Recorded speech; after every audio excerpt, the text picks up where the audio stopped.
A nossa palestra hoje é rara de ser ouvida em qualquer parte do Brasil. Por quê? Porque há muitos crentes, eu diria a maioria dos crentes, admite que os adventistas são evangélicos como nós, no sentido de que crer como nós cremos, com a única diferença é que eles teimam na guarda do sábado e nós discordamos dessa parte. Então, há casos até de pastores que impedem uma palestra como esta que vai se dar hoje, admitindo que eles são nossos irmãos e que não há razão para qualquer esclarecimento sobre o assunto. Então, eu quero dizer que essa forma de admitir que a única distinção entre nós e os adventistas seja a questão da guarda do sábado. Rapidamente, eu quero dar uma indicação de que dentro do próprio ensino adventista existem por eles doutrinas mais consideradas importantes até do que a própria guarda do sábado, se bem que, quando eles dialogam conosco, sempre apresentam esse ponto de vista com perguntas atinentes ao sábado. Agora, o apóstolo Paulo, que segundo se admite, foi escritor da Epístola aos Hebreus, no capítulo 13 e no versículo 9, ele diz: não vos deixeis levar em redor por doutrinas várias e estranhas, porque bom é que o coração se fortifique com graça, e não com alimentos que de nada aproveitaram os que a eles se entregaram. Então, aqui é uma expressão, doutrinas estranhas. O adventismo ensinaria doutrinas estranhas? Eu quero dar uma relação de ensinos característico do adventismo. Quero dizer que eu trago aqui o livro Estudos Bíblicos, um livro de perguntas e respostas, como se fosse o catecismo, o livro considerado best-seller, O Grande Conflito, de Ellen Good White. Nós temos aqui O Desejado de Todas as Nações, e temos aqui esse pequeno livreto de bolso chamado Estudando Juntos, Manual de Referência Bíblica.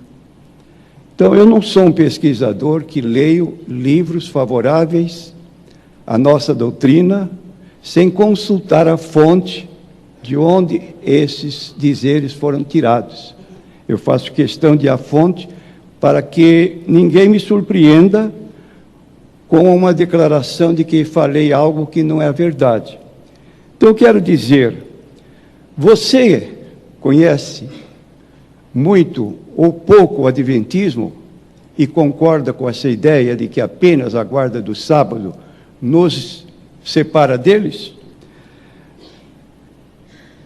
Ainda ensina que Jesus não concluiu a obra da redenção quando ascendeu aos céus, depois de passar 40 dias aqui na terra, mas ele subiu ao céu para concluí-la.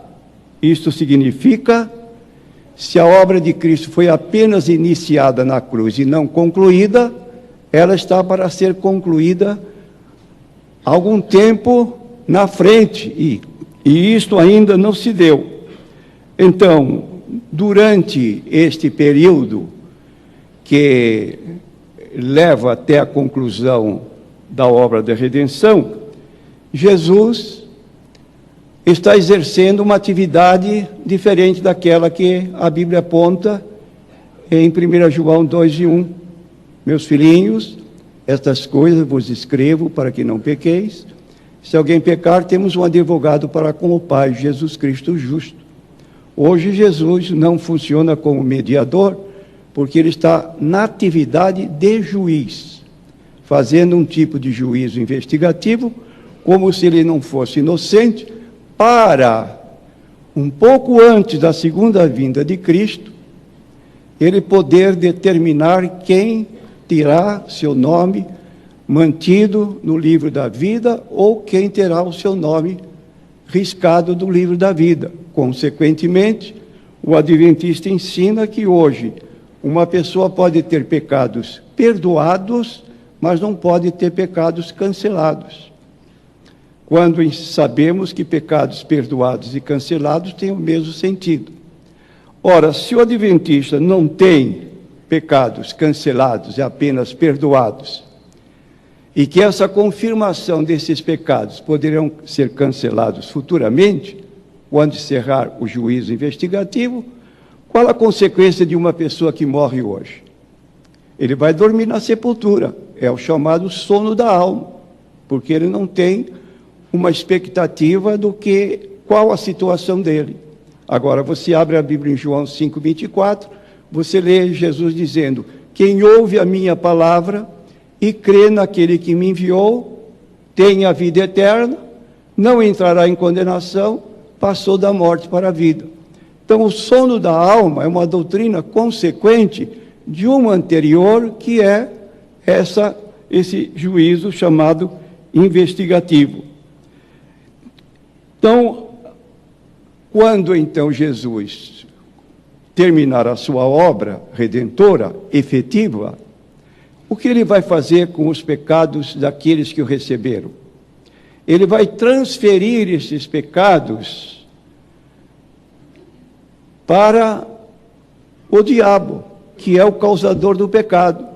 Então, nossos pecados, ao oposto do que diz no livro de Isaías 53, que ele tomou sobre si nossos pecados, reiteradamente, no versículo 4 até o 12, na verdade, o Salvador não é Jesus, mas o diabo vai carregar o nosso pecado, representando o bode emissário do dia da expiação, quando o primeiro bode era morto, seu sangue servia para o sumo sacerdote entrar no Santo dos Santos, saía de lá, punha as mãos sobre a cabeça do bode emissário e o soltava para o deserto.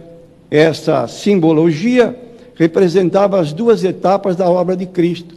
Pela sua morte, pelo seu sangue derramado, nossos pecados são cancelados, e de acordo com o Salmo 102, declara como o Oriente está afastado do Ocidente, assim ele afasta de nós as nossas transgressões. Então, são ensinos que caracterizam os adventistas em seus livros, só que, quando você vai conversar com um deles, ele não aborda. Eu já fiz desafio para líderes adventistas. Por que vocês, quando vão conversar com um crente, no sentido de ganhá-la para a sua igreja, vocês não abordam os temas que são considerados centrais, como o juízo investigativo e a doutrina do santuário celestial? Porque, francamente, qual é o crente que vai aceitar a ideia de que ele só vai ser livre dos seus pecados, quando Satanás tomar sobre ele nossos pecados, e quando Satanás for aniquilado, então nossos pecados serão cancelados?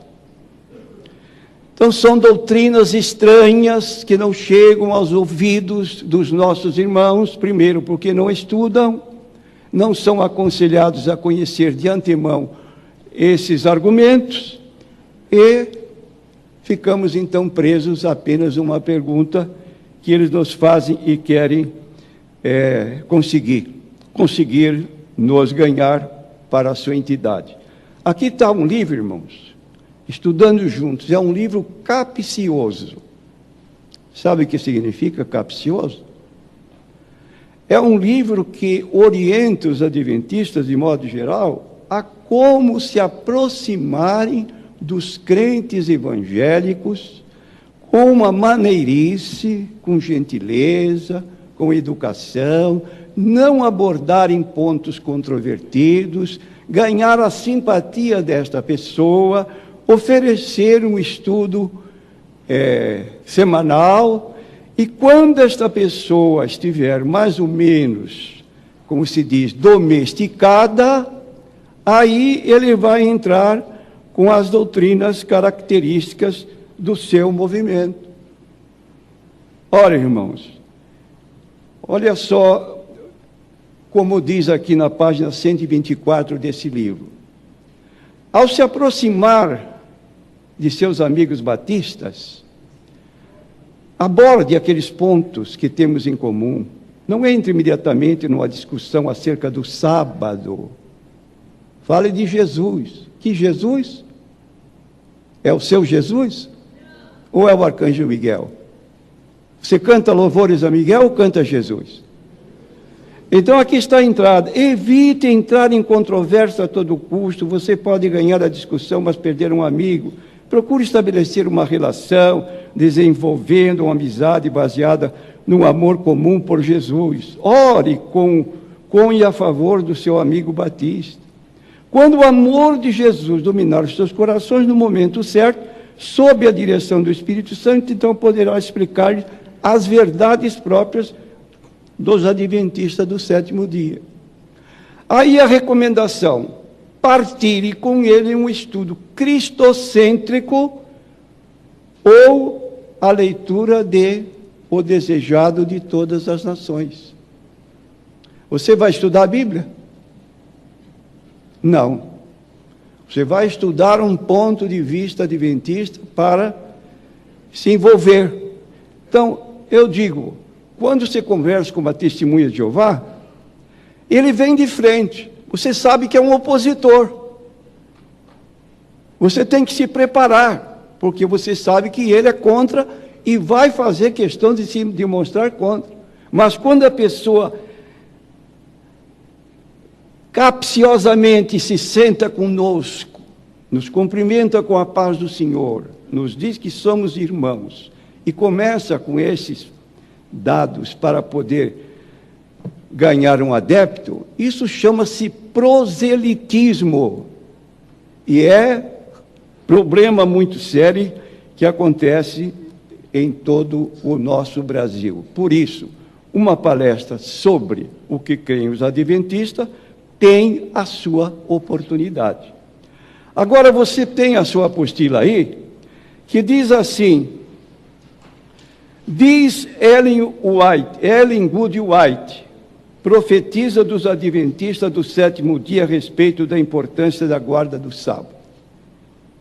Santificar ao sábado ao Senhor importa em salvação eterna. Citação de Testemunhos Seletos, volume 3, página 22, segunda edição de 1956. Primeira pergunta que eu levanto para o auditório: você sabe quem é Ellen Good White? Já ouviu falar neste nome?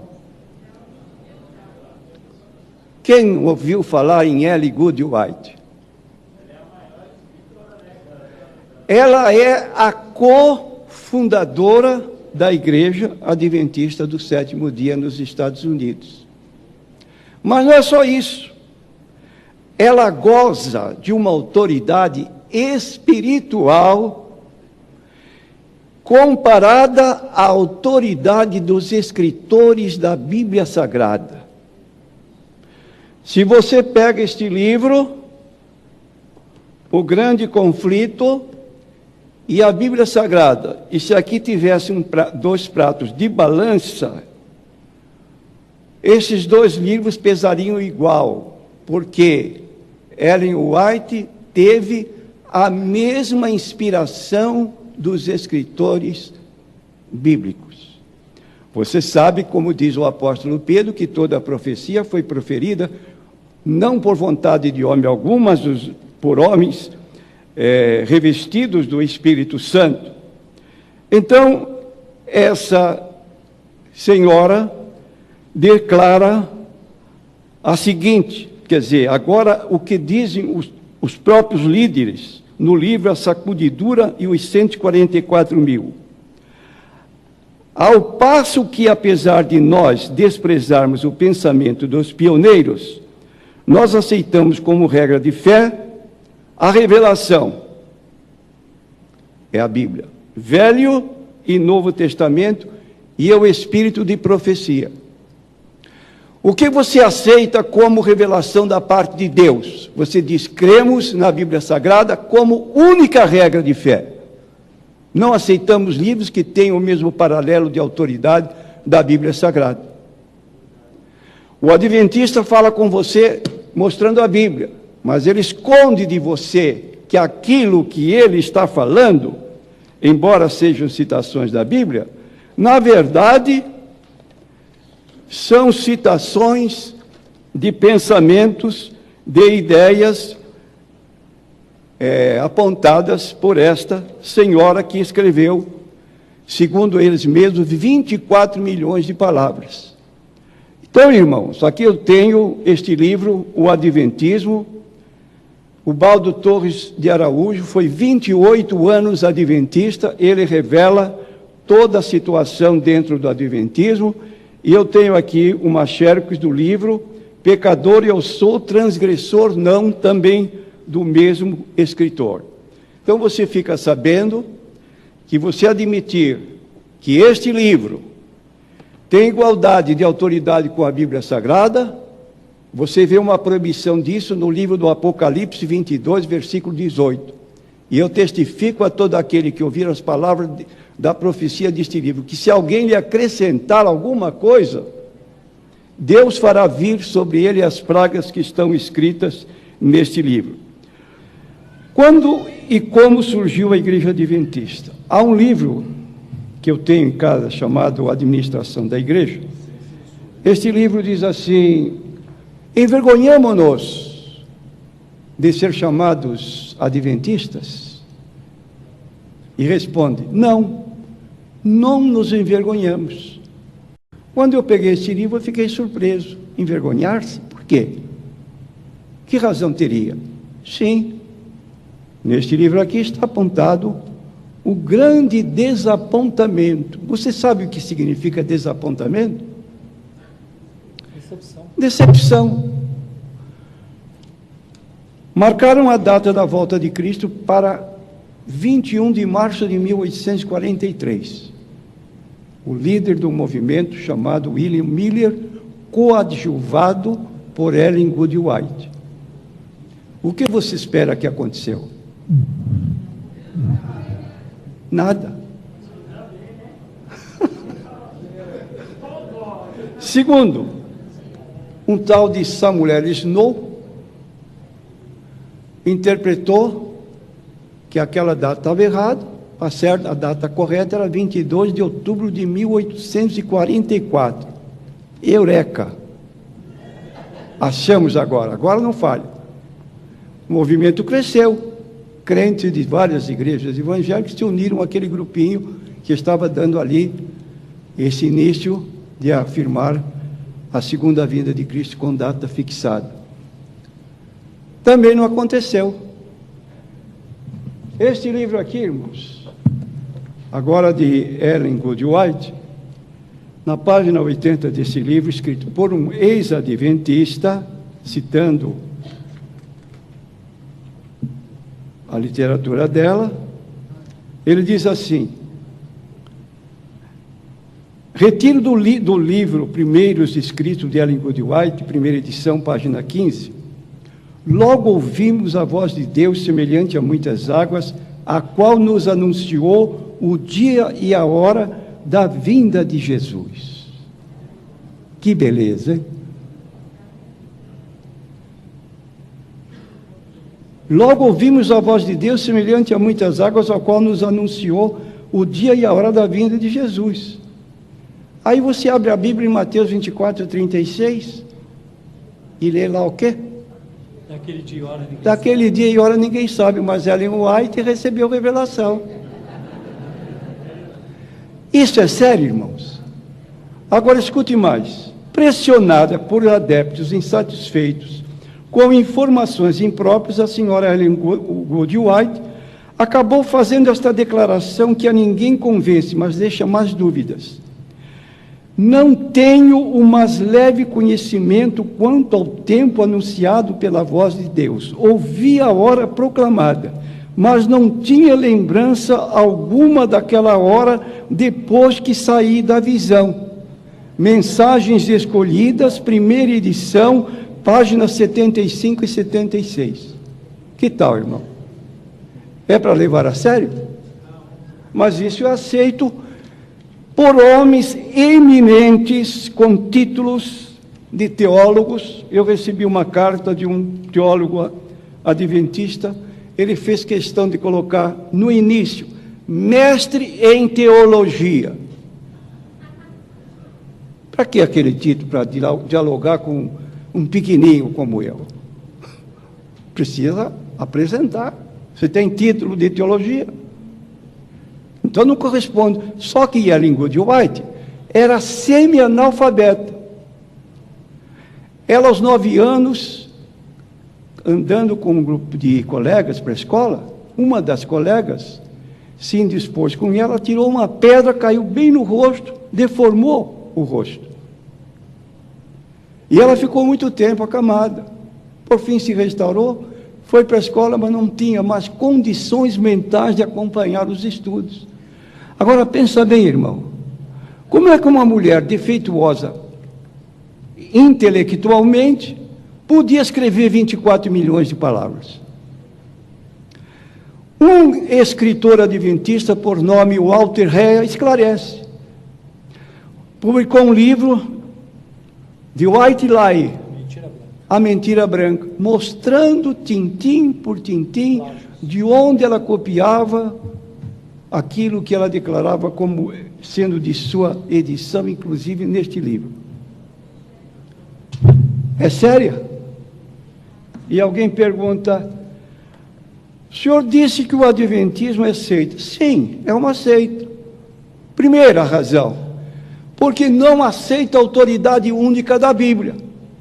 De acordo com 22 do Apocalipse 18 e 19, principalmente o versículo 19, qualquer livro de adendo que se coloque a par de autoridade com a Bíblia é uma seita. É igual à igreja católica, onde se acham as verdades que Deus revelou aos homens, na Bíblia e na tradição. Outra pergunta do catecismo, em que consideração vocês têm a tradição?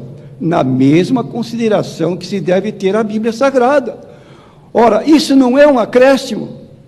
Então você abre no livro de Hebreus, vou citar aqui de cor, no capítulo 1 do livro de Hebreus, versículo 1, diz assim o texto: havendo Deus antigamente falado muitas vezes, de muitas maneiras, aos pais pelos profetas, a nós falou nestes últimos dias pelo Filho. É o que está escrito. Agora vou ler como se declara a Igreja Adventista a respeito deste escrito com relação a Ellen White. Havendo Deus antigamente falado muitas vezes, de muitas maneiras, aos pais pelos profetas, a nós falou-nos nestes últimos dias pelo espírito de profecia. O que quer dizer isso? Quem é que tem o espírito de profecia? Que dá à igreja adventista a condição de igreja remanescente, porque ela tem o espírito de profecia na pessoa de Ellen White, com centenas de profecias que caíram por terra. É uma seita. Embora no livro de Atos 24, 14, se aplique a palavra seita para os primitivos cristãos. Seita o que é? Um partido, uma entidade religiosa. O que ensina de errado uma seita? Ensina heresias que não se ajustam à Bíblia Sagrada. Para os de fora, o primitivo cristianismo não combinava com o judaísmo. Logo, os judeus líderes tinham o cristianismo como uma seita, como um partido, uma facção, uma sociedade diferente da deles.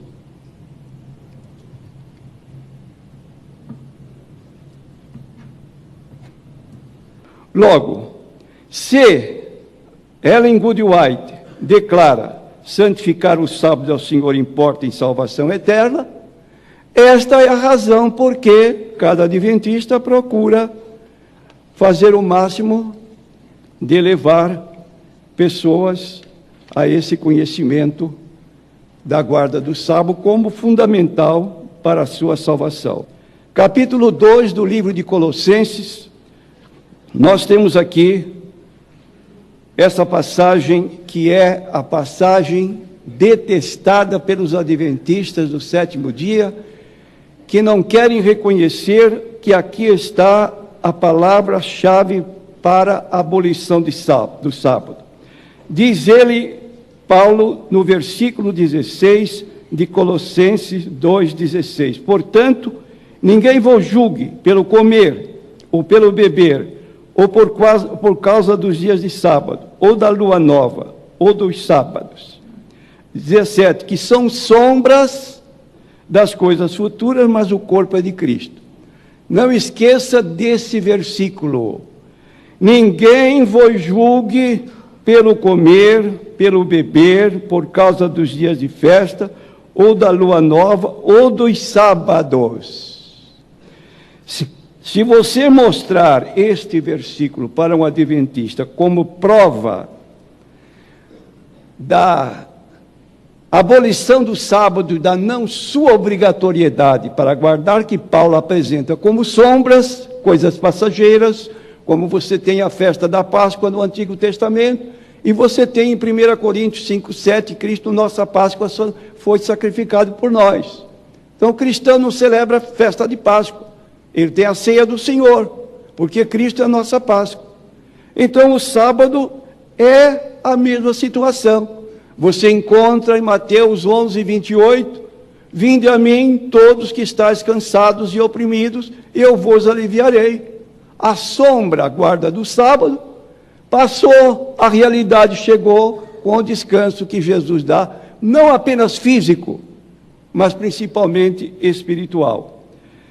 Então, quando nós mostramos esse texto para os adventistas, eles fazem um tipo assim de admiração, como sendo pessoas cultas na Bíblia Sagrada, que possuem conhecimento irrespondíveis. Então ele diz com toda a cerimônia: então você não sabe que a Bíblia fala de 2 tipos de sábados? Este sábado de Colossenses 2,16 não é o sábado semanal, é o sábado cerimonial, também chamado dias de festas, no livro de Levítico, capítulo 23. Aí o crente cai das nuvens. Como? 2 tipos de sábados? Eu não sabia. Nunca me disseram nada na igreja. E o adventista então sai como sendo o sapiente, e o crente sai de mansinho, como diz, preciso estudar mais, porque não estou sabendo o suficiente. Então eu quero dizer aos irmãos que esse arrazoado é um engodo, uma tentativa de o adventista dar sobrevivência à guarda do sábado, considerando que a sua profetisa, Ellen Good White, afirmou que a guarda do sábado implica em salvação, em vida eterna. Qual é o nosso argumento nesse sentido? Nós vamos aqui, na apostila você tem 4 razões que sustentam a nossa posição. Então nós encontramos no Antigo Testamento, no livro de Oséias, no capítulo 2 e no versículo 11, essa declaração que está na página 2 da sua apostila. Diz assim: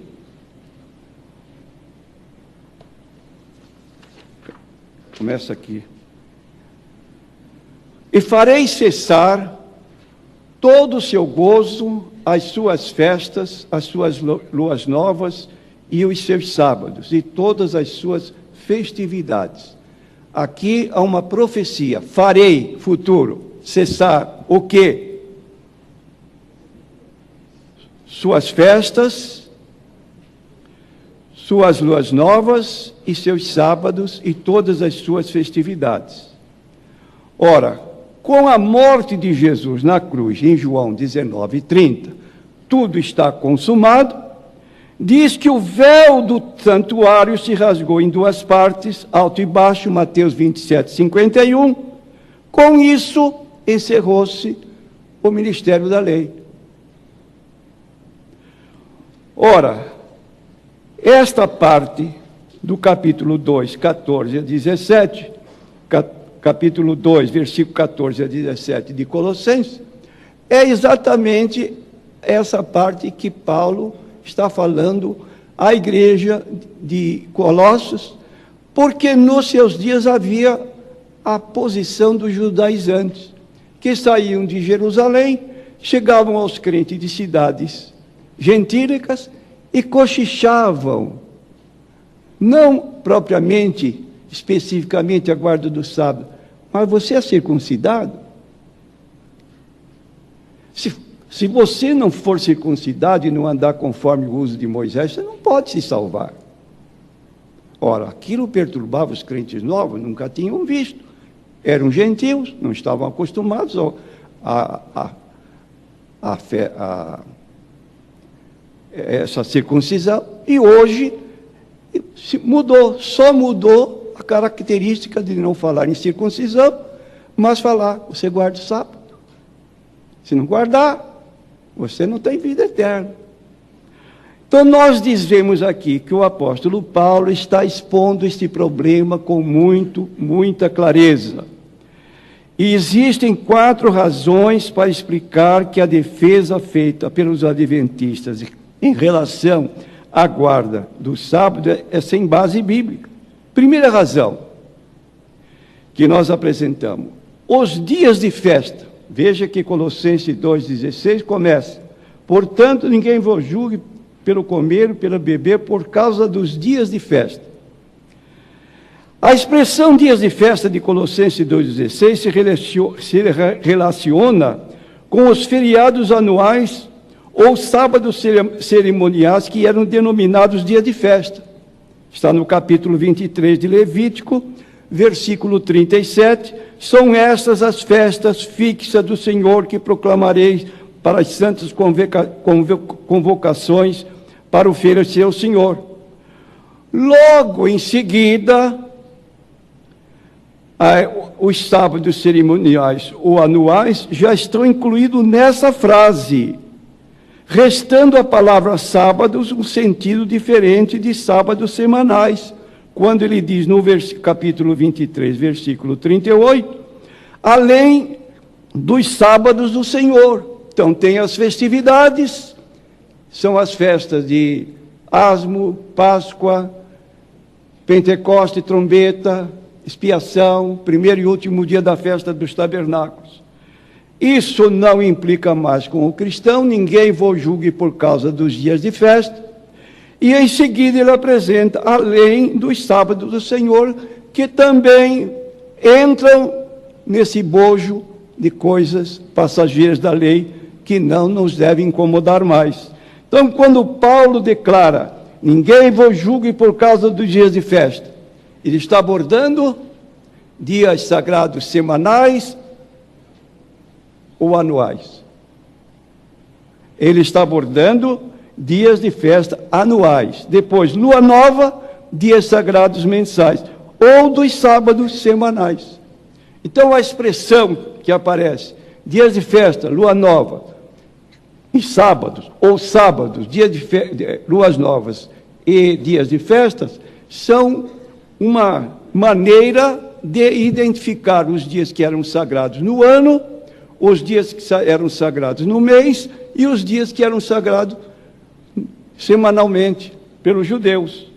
De modo que esta primeira razão explica que os dias de festa já estão incluídos na primeira citação aqui do versículo 16. Ninguém vos julgue por causa dos dias de festa. Então aqui essa razão já mostra que esta interpretação de que a palavra sábado de Colossenses 2,16 não se refere ao 7º dia, quando na verdade é. Segunda razão, nós temos aqui a fórmula dias de festa, luas novas e sábados. É uma fórmula consagrada para indicar os dias sagrados anuais mensais e semanais, ou inversamente, semanais, mensais e anuais. Então, nós vamos examinar aqui na Bíblia Sagrada algumas passagens. No exemplo número 1, você encontra no capítulo 28, os holocaustos para os dias de sábados, semanais, para as luas novas, mensais e dias de festas anuais.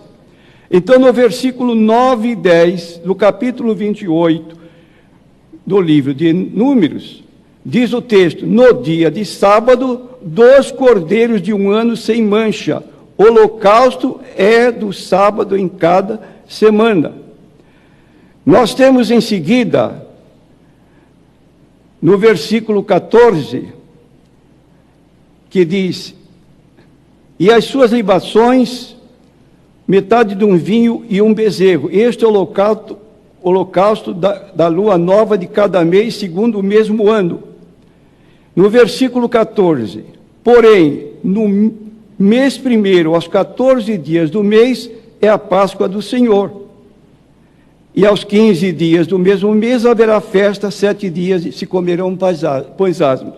Então aqui a ordem é sábado, luas novas ou dias de festas.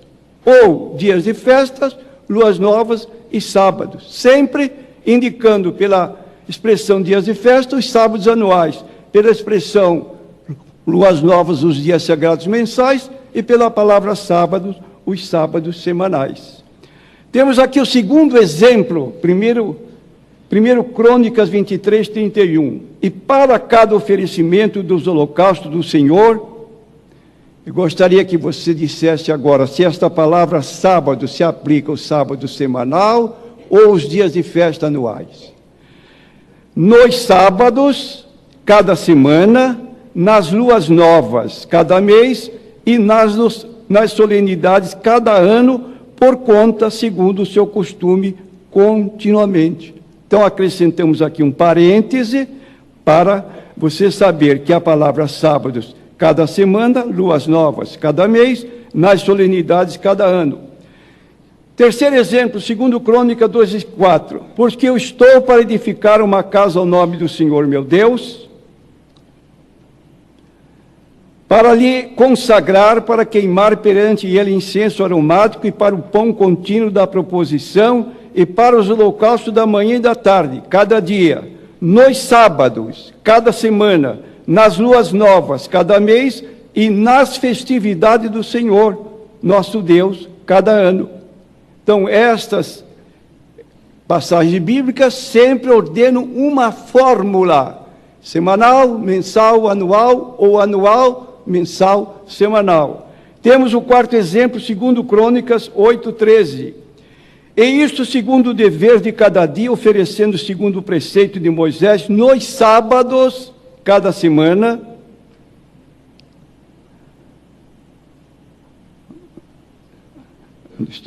cada semana, nas luas novas, cada mês, e nas solenidades, cada ano, 3 vezes ao ano. Então, era indicada essa mesma forma. Exemplo 5. Segundo Crônicas 31:3, também estabeleceu a parte da fazenda do rei para os holocaustos da manhã e da tarde, isso diariamente, para os holocaustos dos sábados, cada semana, das luas novas, cada mês, das solenidades, cada ano, conforme está escrito na lei do Senhor. Então, temos de novo a fórmula consagrada para indicar esses dias sagrados anuais, mensais, semanais, ou semanais, mensais e anuais. E temos, por fim, aqui, no livro de Ezequiel 45:17, e estarão a cargo do príncipe os holocaustos e as ofertas de manjares e as libações nas festas. Anual, mensal ou semanal? Nas festas. Festas eram anuais, de acordo com o capítulo 23 de Levítico. Nas luas novas, mensal. E nos sábados, semanal. Então, esta fórmula fixa indica que de acordo com a expressão que aparece em Colossenses 2,16. Ninguém vos julgue por causa dos dias de festa anual, lua nova, sábados, semanal. Como você vai contestar uma situação que está bem clara na Bíblia Sagrada? Mas temos ainda uma terceira razão. Este livro aqui, Estudos Bíblicos, ele tem uma declaração que declara, tem aqui Estudos Bíblicos 378, quarta edição, ano de 1979. Neste livro aqui é dito o seguinte, preste bem atenção, meu irmão. Os termos sábado, singular ou plural? Singular.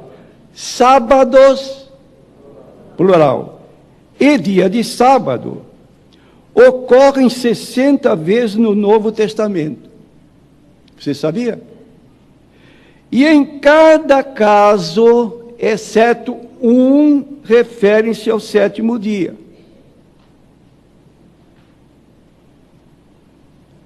Então, estão dizendo o quê? Que 60 passagens bíblicas, 59 sempre se refere ao sétimo dia dentro do Novo Testamento. Exceto um. Qual? Essa passagem. Em Colossenses 2, 16 e 17, faz-se referência aos sábados anuais relacionados com as 3 festas anuais observadas por Israel antes do primeiro advento de Cristo.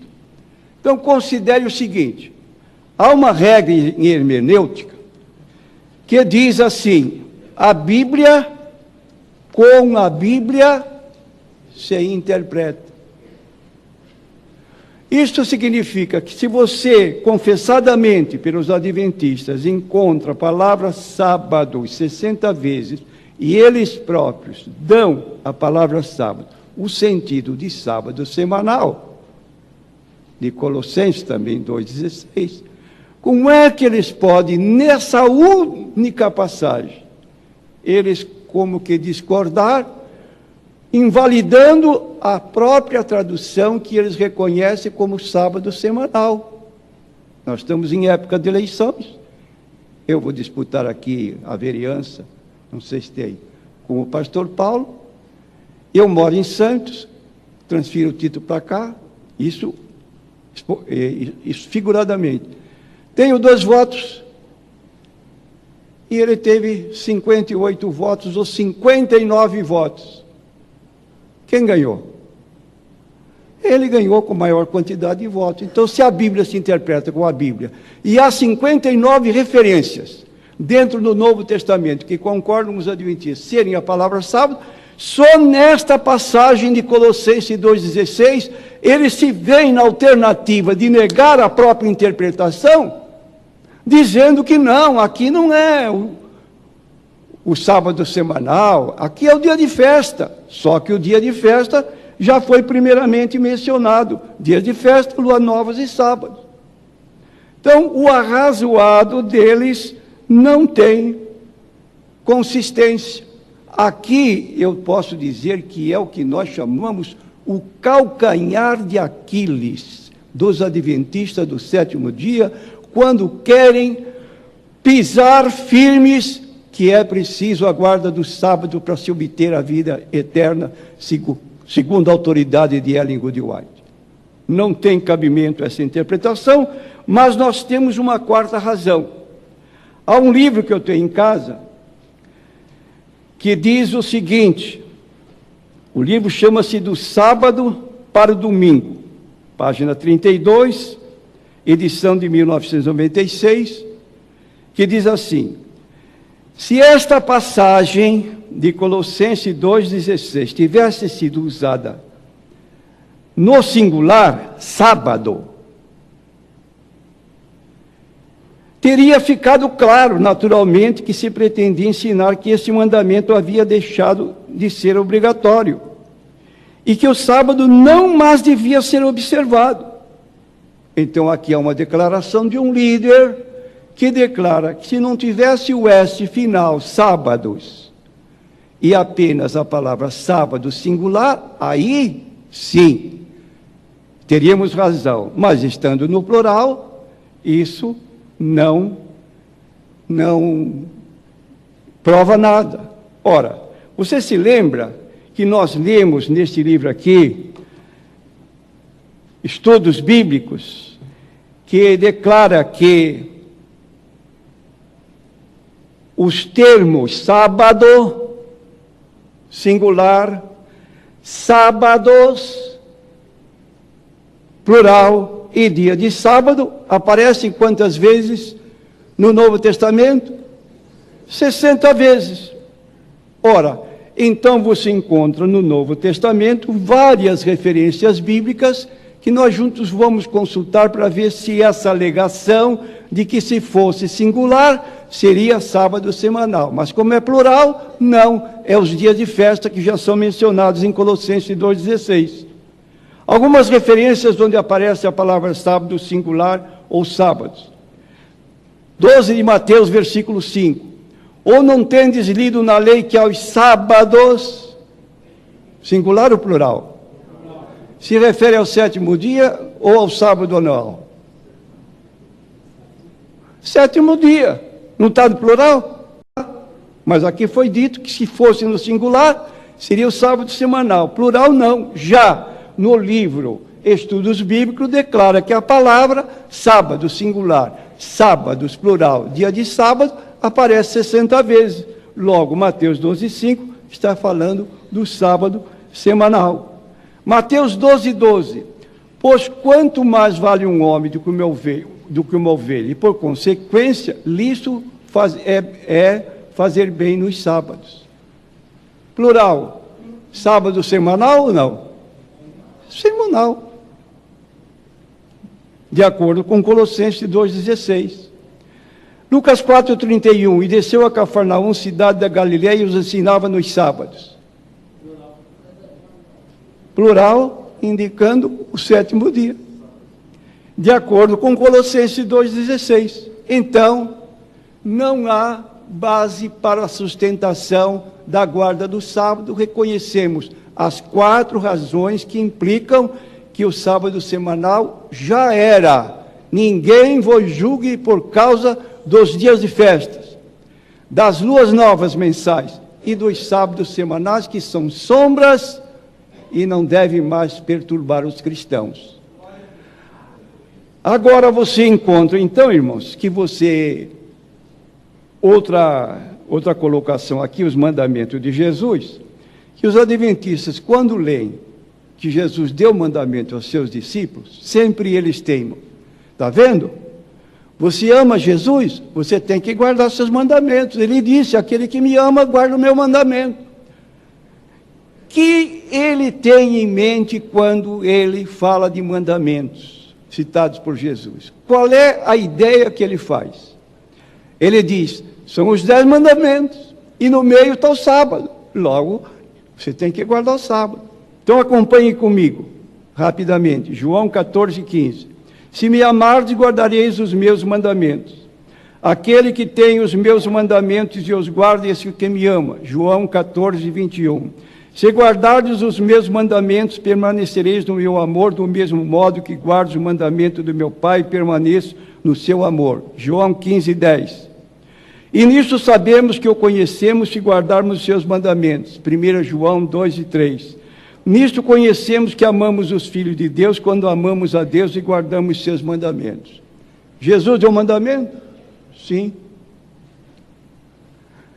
Agora a pergunta, qual a natureza dos mandamentos de Jesus? Ou seja, a que ele se referia, a que mandamentos ele especificava? Então nós temos aqui a natureza dos mandamentos de Jesus. A que Jesus se referia quando falava dos seus mandamentos? Como eu disse, sempre os adventistas vêm aqui um ponto para dizer que é preciso guardar o sábado. Agora vejamos a que Jesus se referia quando falava de mandamentos. Temos aqui 1 João 13,34. Especificamente, Jesus declara, um novo mandamento vos dou.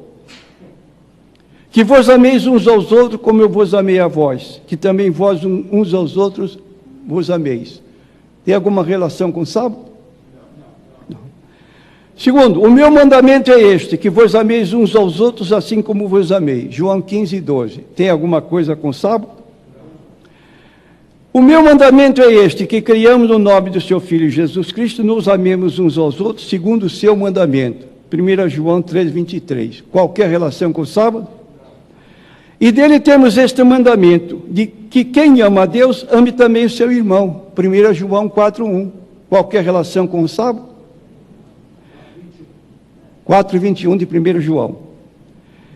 E finalmente, agora, Senhora, rogo-te, não como escrevendo-te um novo mandamento, mas aquele mesmo que desde o princípio tivemos, que nos amemos uns aos outros. 2 João, versículo 5.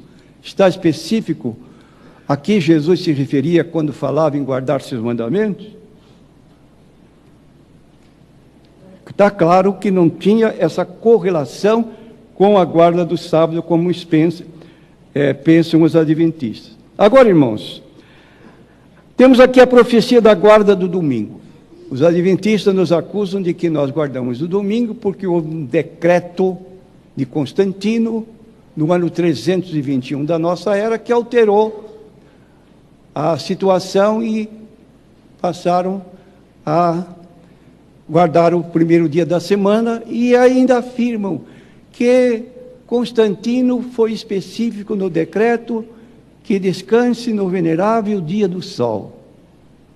Aí o adventista pula, está vendo? Dia do sol é uma fase de idolatria, é o que eles adoravam, o sol.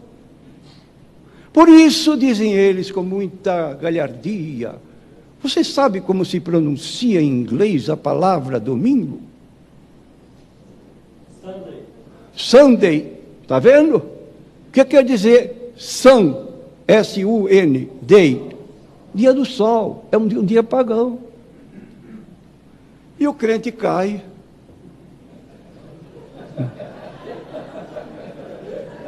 Agora você, com muita gentileza, você faz uma pergunta retributiva. Diga uma coisa, como é que se escreve a palavra sábado em inglês? Saturday. O que quer dizer essa palavra? Dia de Saturno. Quem era Saturno? Era o deus da orgia. Se o meu domingo é pagão, o seu é mais pagão ainda. Perguntas infantis que querem demonstrar um ar de sapiência, e o que eu estou falando aqui, irmãos, está aqui, nesse livreto, escrito por Alejandro Bulão, referindo-se à minha pessoa, qual o verdadeiro dia de repouso. E ele, num diálogo com outro pastor adventista, cai nessa infância de fazer pergunta um por outro. Como é que se escreve em inglês? O que quer dizer Sunday? Querendo jogar na mente de pessoas incautas que o domingo é pagão, só que o sábado também é pagão, porque é dia de Saturno. Cada dia de semana tinha um deus pagão. O nome de um deus pagão, não tinha nenhuma relação com isso. Agora, irmãos, então nós dizemos, por que nós guardamos o domingo? Mas o sábado comemora a criação. Você tem uma razão, mas primordial, de guardar o domingo, porque os dias são solenes pelos acontecimentos que eles registram. Por que a guarda do sábado? Porque foi o mundo criado em 6 dias. Por que a guarda do domingo? Porque neste primeiro dia da semana foi o dia da ressurreição gloriosa do Senhor Jesus Cristo. Se Jesus não tivesse ressuscitado, essa reunião aqui não teria objetivo nenhum. Você quer ver a base bíblica dessa afirmação? Abra sua Bíblia em 1 Coríntios, capítulo 15. Capítulo 15 de 1 Coríntios, veja no versículo 14, o que é que o apóstolo Paulo diz? Ele diz assim: e se Cristo não ressuscitou, Logo é vã a nossa pregação e também é vã a vossa fé. Você sabe o que significa a palavra vã? Palavra comum, inútil, está perdendo tempo. Sem ressurreição de Cristo não há cristianismo. Ele morreu por nossos pecados e ressuscitou para a nossa justificação. Meu irmão, você precisa glorificar a Deus porque Jesus não ficou no túmulo. Versículo 17 do mesmo capítulo. E se Cristo não ressuscitou, é vã a vossa fé e ainda permaneceis nos vossos pecados. Significando isso, que não tem cristianismo sem ressurreição. Por que você acha que o islamismo é contra o cristianismo? No livro do Alcorão está lá, Jesus, um dos profetas, mas Jesus não morreu. Outro tomou o lugar de Jesus. Você arrasou. Se Jesus não morreu, não ressuscitou. Se ele não morreu, não derramou seu sangue. Se não ressuscitou, não temos justificação. Estão perdidos. É uma religião oposta ao cristianismo. Ora, uma seita que se diz cristã e que nega essa importância do dia da ressurreição de Cristo, está numa situação difícil. Agora, o que diz o Salmo 118, versículo 22 a 24? A pedra que os edificadores rejeitaram tornou-se cabeça de esquina. Foi o Senhor que fez isso e é coisa maravilhosa aos nossos olhos. Este é o dia que fez o Senhor, regozijemo-nos e alegremos-nos nele. Que dia é esse? Tirando a simbologia, quem representa essa pedra? Jesus, está lá em Atos 4:12. Ele é a pedra que foi rejeitada por vós, os edificadores, que se tornou cabeça de esquina, e não há salvação em nenhum outro. Que dia da semana Jesus foi rejeitado? A sexta-feira. Então a pedra que os edificadores rejeitaram, e Jesus citou esta passagem no Novo Testamento para ele mesmo, Mateus 21:41, dizes, nunca leste nas Escrituras a pedra que os edificadores rejeitaram, esta foi posta por cabeça de ângulo, pelo Senhor foi feito isto e é maravilhoso aos nossos olhos. Jesus aplicando a profecia do Salmo 118, 22 a 24, a ele próprio, dizendo que era a pedra que foi rejeitada. Só que a pedra se tornou cabeça de esquina. Que dia da semana Jesus ressuscitou? Capítulo 24 de Mateus, versículos 1 a 3, nós lemos o texto que diz: e no primeiro dia da semana, domingo, muito de madrugada, foram elas ao sepulcro, levando as especiarias que tinham preparado, e acharam a pedra removida do sepulcro, e entrando, não acharam o corpo do Senhor Jesus Cristo. Quando ficaram perplexas, apareceram dois anjos que disseram: por que buscais o vivente entre os mortos? Não está aqui porque ressuscitou. Marcos capítulo 16, versículo 9, você encontra também esta declaração: e Jesus, tendo ressuscitado na manhã do primeiro dia da semana, apareceu primeiramente a Maria Madalena, da qual tinha expulsado 7 demônios. Então, irmãos, os cristãos começaram, muito antes de Constantino, a reunir-se no primeiro dia da semana. Você quer ver? Aqueles que estavam presos às velhas coisas vieram a novidade e confiança, não mais guardando o sábado, porém vivendo de acordo com o dia do Senhor. Ano da declaração por Inácio, ano 100. O decreto do imperador Constantino foi no ano 321. Segundo, no dia chamado domingo, uma reunião num certo lugar de todos que habitam nas cidades e nos campos, e as memórias dos apóstolos e os escritos dos profetas são lidos. Quem declarou? Justino, mártir, Que ano? 140 depois de Cristo. Terceiro, nós guardamos o dia oitavo com alegria, no qual também ressurgiu dos mortos e, tendo aparecido, ascendeu aos céus. Epístola de Barnabé, ano 120 depois de Cristo. Então, os pais da igreja, muito antes de Constantino, tinham esse costume. E você parte para o livro do Apocalipse, capítulo 1 e versículo 10, você encontra lá: eu fui arrebatado em espírito no dia do Senhor.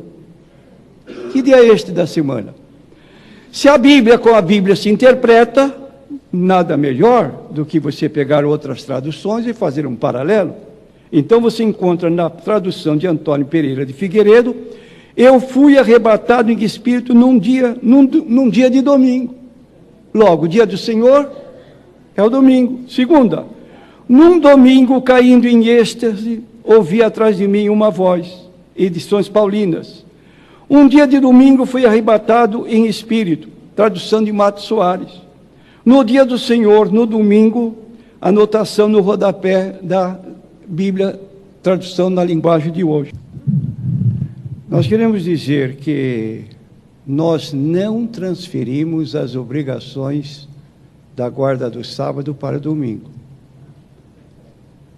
Porque a guarda do sábado tinha tantas proibições que nem mesmo aqueles que dizem que guardam o sábado o fazem. Por exemplo, 35:3 de Êxodo diz: ninguém acenderá fogo em sua morada no dia de sábado. Pergunta para os adventistas que você encontrar, quando ele impuser a guarda do sábado: você acende fogo na sua casa aos sábados? Ele vai se torcer um pouquinho, vai dar uma desculpa, porque ele que declara que guarda o sábado, não o faz. Agora, o cristianismo e a graça que recebemos, ela não impõe essa obrigatoriedade que a lei exigia, como o apóstolo Paulo faz referência no capítulo 4 de Gálatas, versículo 8, ele diz assim: mas quando não conhecias a Deus, servias aos que por natureza não são deuses. Mas agora, conhecendo a Deus, ou antes sendo conhecidos de Deus, como tornais outra vez a esses rudimentos fracos e pobres, aos quais de novo quereis servir? Guardais dias, meses, tempos e anos, receio de vós que não haja trabalhado em vão para convosco. Então, um dia de domingo é um dia de atividade para o crente, no trabalho de Deus. Ele vive envolvido no trabalho de Deus, sem estar restrito às suas atividades, que são comuns a todos nós, no domingo, nos ocupar na casa de Deus. Capítulo 12 de Mateus, nós encontramos aqui: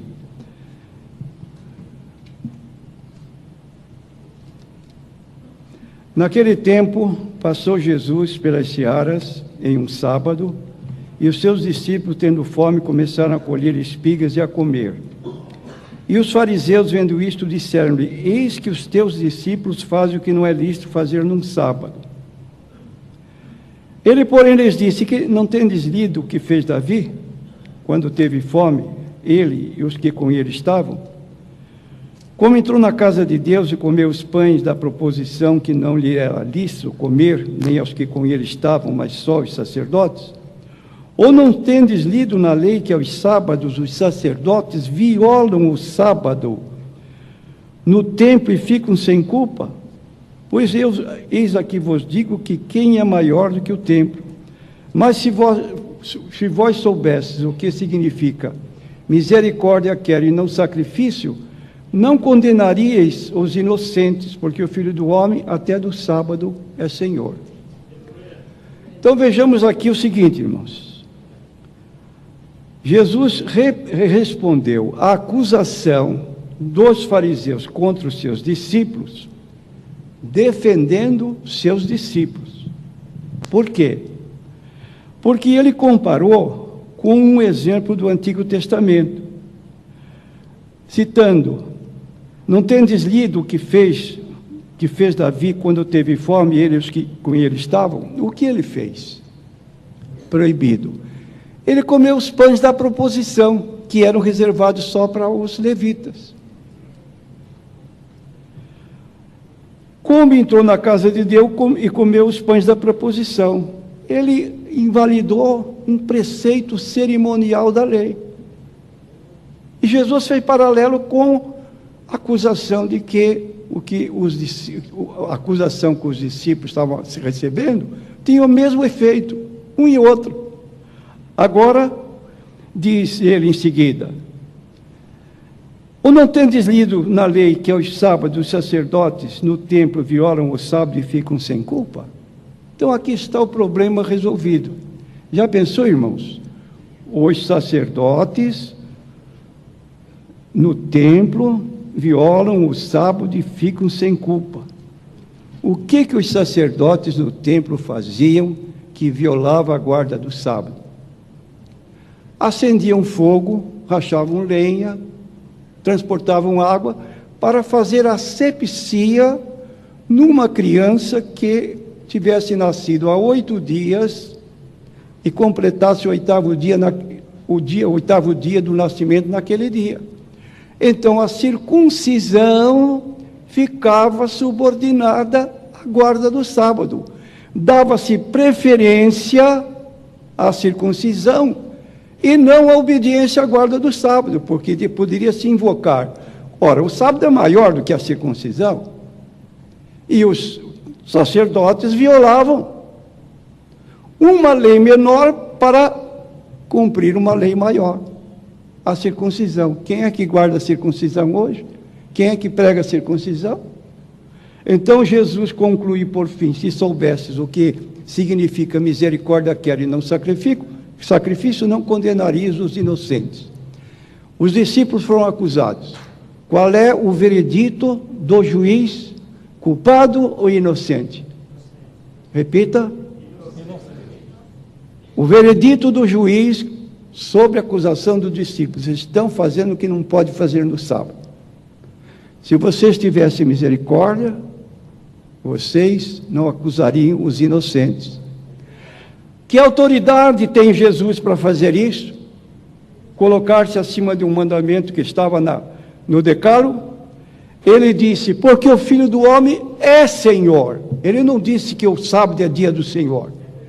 Ele disse que ele é o dia, é o Senhor do sábado. Senhor que tem autoridade. Eu posso fazer isso porque eu tenho autoridade sobre o dia. Agora, discussão é com Jesus.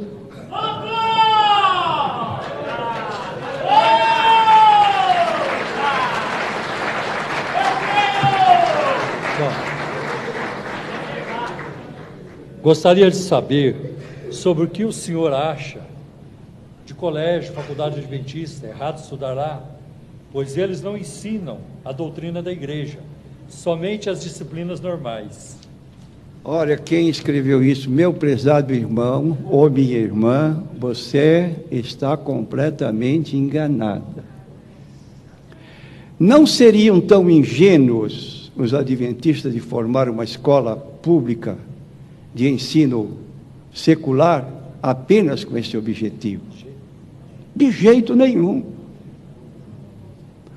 O que está por trás é ganhar os pais dos alunos, principalmente se crentes que agem assim, colocam os seus filhos lá, não tem problema, eles não falam de religião. Para aí, moço. Seriam muito ingênuos se eles não fizessem. Então não caia nisso. Eu disse publicamente, numa rádio em Santos, que eu tenho programa, se eu tivesse filho em idade escolar, eu não poria na igreja, na escola adventista. A rádio saiu do ar por mais de uma semana, porque eles se envolveram com a direção da rádio e eu fiquei cortado. E eu não poria. Não sou tão ingênuo de fazer uma coisa dessa. Meu filho chega em casa questionando comida, só querendo comer verduras, frutas, legumes.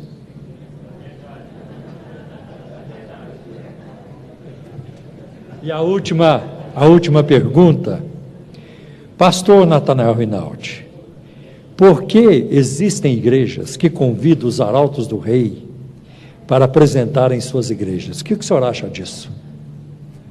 Irmãos, mais uma vez, nossa ingenuidade é tão grande, eu já não digo os irmãos da igreja, eu digo da direção da igreja. Desculpe dizer, mas na igreja que eu presido não tem vez. Não adianta. Eu tenho programa de rádio, não ponho nenhum programa de Voz da Verdade, Arautos do Rei e outros movimentos controvertidos e até heréticos. Não, não, não, não. Eu sei que agrada, mas eu não coloco. Eu tenho uma convicção que está errado. Não posso me misturar. Se eu estou falando a respeito de uma doutrina da qual discordo, como é que vou cair nessa hipocrisia de fazer ciente os CDs e outras coisas, mais DVDs dele? E recomendo você, meu irmão, não tope, não aceite, não compre, porque você está ajudando aquele movimento a crescer e você está ajudando com o dinheiro que você compra esse material.